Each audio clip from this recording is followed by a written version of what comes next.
आखिरी हद तलक पहुंची है, जुल्म के कद तलक पहुंची है। वो जो नफरत थी गली कूचों में। इस्तकबाल है नाजरीन आप सभी का आई और मुशायरा मीडिया में मैं आपके साथ मोहम्मद इरशाद। दोस्तों, इमरान प्रतापगढ़ी की एक बेहतरीन नज़म। इससे पहले बता दूं, कौल से अखलाक और अमल से किरदार तश्कील पाते हैं। आइए सुनते हैं इमरान प्रतापगढ़ी की नज़म। तो आपसे गुजारिश है, वीडियो को लाइक कीजिए और चैनल को जरूर सब्सक्राइब कीजिए। आपके सामने खड़ा रहे। मैं 4 मिसरे पढ़ता हूँ कि जुल्म के कद तलक पहुंची है, जुल्म के कद तलक पहुंची है, आखिरी हद तलक पहुंची है, आखिरी हद तलक पहुंची है। वो जो नफरत थी गली कूचों में। अगला जो मिसरा है सच्चा लगे तो मुझे दुआ दे के बताना, मैं हिम्मत कर रहा हूं। आखिरी हद तलक पहुंची है, जुल्म के कद तलक पहुंची है। वो जो नफरत थी गली कूचों में, अब तो संसद तलक पहुंची है, अब तो संसद तलक पहुंची है, अब तो संसद तलक पहुंची है। वो जो नफरत थी गली कूचों में, अब तो संसद तलक पहुंची है। लेकिन मुझे बहुत सारे दोस्त सवाल करते हैं कि सियासत में क्यों चले गए। इस बीच मैं बस उन्हें इतना कहता हूं कि नफरत के बाजार में मोहब्बत की दुकानें खोलनी है, इसलिए चला गया हूं। वाह वाह। सिर्फ एक शेर, एक मतला पढ़ता हूं, क्यों चला गया और क्या कर रहा हूं। जो हर जालिम से टकराएगी वो आंधी बनाऊंगा। दुआ करिएगा इन मिसरों के लिए। मेरी कोशिश, मेरी सोच के लिए मुझे आपकी दुआ चाहिए। जो हर जालिम से टकराएगी वो आंधी बनाऊंगा। नए अंग्रेज आए हैं, नया गांधी बनाऊंगा। नए अंग्रेज आए हैं, नया गांधी बनाऊंगा।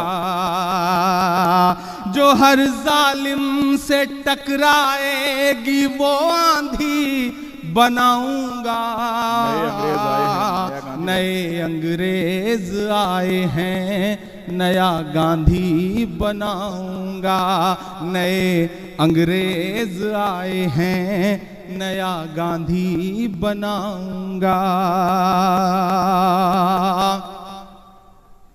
जो कुछ घट रहा है वो आपकी आंखों के सामने है। आप सब बैठे परदेश में हैं, लेकिन आपका दिल हिंदुस्तान की उन्हीं गलियों में, उन्हीं गांवों में धड़कता है जहां से निकल करके आप आए हैं। मैं पूरा यकीन दिलाते हुए आपको यह कह रहा हूं कि जुल्म को इतना असरदार न होने देंगे, जुल्म को इतना असरदार न होने देंगे। तानाशाही के ये आसार न होने देंगे। तू जिसे चाहे उसे रौंद के आगे निकले।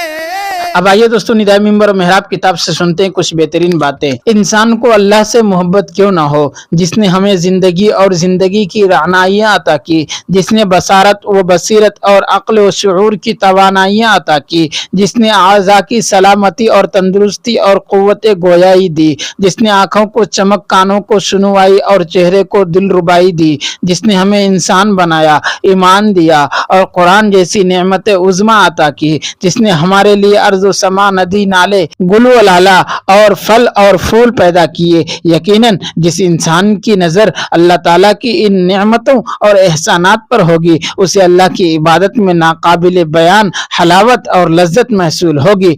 और चूंकि सैयदुल कौनैन सल्लल्लाहु अलैहि वसल्लम को हर वक्त रब्बे करीम की नेमतों का इस्तिहज़ार रहता था, बल्कि आप तो हर वक्त रब्बानी तजल्लियात का मुशाहदा करते रहते थे, इसलिए आपको नमाज में अपनी आंखों की ठंडक महसूस होती थी। नमाज की अहमियत और फजीलत के बारे में सरकार मदीना सल्लल्लाहु अलैहि वसल्लम की 20 इरशादात हदीस की किताबों में मनकूल हैं। कभी तो आपने नमाज को दीन की बुनियाद करार दिया, कभी यूं फरमाया कि नमाज से इंसान के गुनाह इस तरह गिरते हैं जिस तरह मौसम खज़ा में दरख्तों के पत्ते गिरते हैं। कभी आपने 5 नमाजों को उस नहर के साथ तशबीह दी जिसमें कोई शख्स दिन में 5 मरतबा गुस्ल करता है और मैल कुचैल से पाक हो जाता है। कभी यूं फरमाया कि नमाज मोमिन का नूर है, अफजल जिहाद है, जन्नत की कुंजी है, दीन का सुतून है, शैतान का मुंह काला करती है, मुसलमान होने की निशानी है।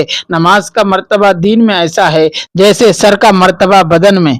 उम्मत का हाल, ये तो सरवर आलम सल्लल्लाहु अलैहि वसल्लम के इरशादात हैं, लेकिन उम्मत का हाल ये है कि उसे रक्स, सुरूर और गाने बजाने में मजा आता है, मगर उसे नमाज से वहशत होती है। कितने ही लोग हैं जो नमाज के नाम से बदकते हैं, इसलिए कल्ब और सिनेमा आबाद हैं, मगर मस्जिदें वीरान हैं। मस्जिदें मरसिया खा हैं कि नमाजी ना रहे, लेकिन आपकी उम्मत में ऐसे लोग भी हैं जिनको नमाज के अलावा किसी चीज में लज्जत ही महसूस नहीं होती। हजरत मुजद्दिद अल-फिसानी रहमतुल्लाह अलैह के एक खलीफा मौलाना अब्दुल वाहिद लाहौरी ने एक दिन इरशाद फरमाया, क्या जन्नत में नमाज ना होगी? किसी ने अर्ज किया कि हजरत जन्नत में नमाज क्यों हो, वो तो अमाल के बदला की जगह है, ना कि अमल करने की। उस पर आपने एक आह खींची और रोने लगे और फरमाया कि बगैर नमाज के जन्नत में क्यों कर गुजर होगी।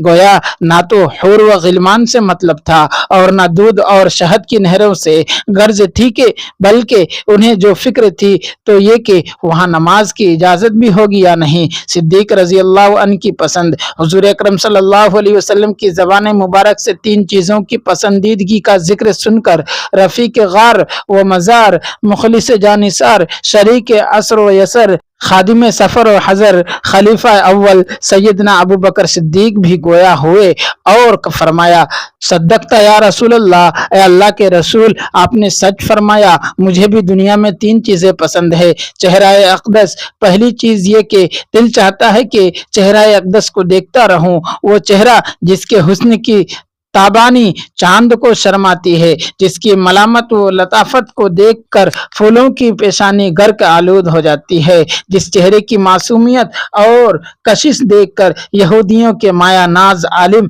हजरत अब्दुल्ला बिन सलाम रजी अल्लाह ताला अन पुकार उठे थे। ये किसी झूठे का चेहरा नहीं हो सकता, जिस चेहरे के बारे में हजरत अबू हुरैरा फरमाते हैं कि यूं महसूस होता था कि गोया सूरज उनके चेहरा अक़दस में रवां दवा है। हजरत अनस रजी अल्लाह अन्हु ने उस चेहरा अनवर को देखा तो लोगों को बतलाया, रसूलुल्लाह सल्लल्लाहु अलैहि वसल्लम का रंग सफेद रोशन था, पसीना की बूंद आपके चेहरे पर ऐसे नजर आती थी जैसे मोती। दोस्तों, वीडियो के आखिर में आपसे गुजारिश है, अगर वीडियो पसंद आई हो तो वीडियो को लाइक कीजिए और चैनल को जरूर सब्सक्राइब कीजिए।